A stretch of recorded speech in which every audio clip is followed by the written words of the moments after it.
আল্লাহ জাহান্নাম কেমন তারও বিবরণ দিয়েছেন।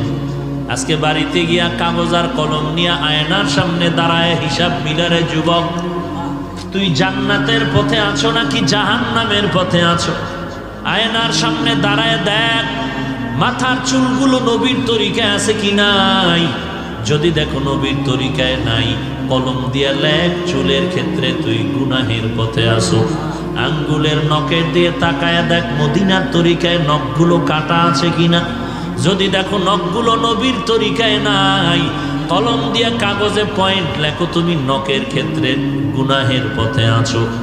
তোমার দাড়ির ক্ষেত্রে তাকাও, নবীর তরিকায় তোমার দাড়ি নাকি ব্রাশ মার্কা দাড়ি।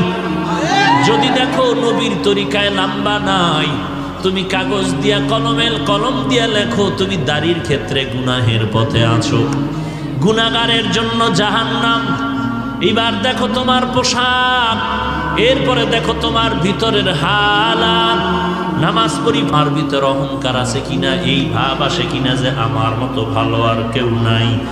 যদি এমন থাকে কলম দিয়া কাগজে লেখো তুমি অহংকারীর কবিরা গুনায় জাহান্নামের পথে আছো।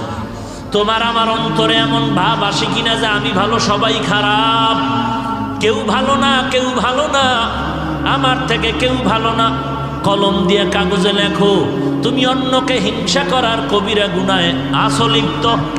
যদি তুমি ম্যাডামের পার্শ্বে বসে কারো কারো নাম নিয়ে গীবত শেখায়াত করো, হাফিজ ভালো না, চরমনাই ভালো না, তাবলীগ ভালো না, দেওবন্দি ভালো না, এইভাবে গীবত শেখায়াত যদি করো তুমি আমল নামায় লিখো, কাগজে লেখো তুমি গুনাহের পথে আসো।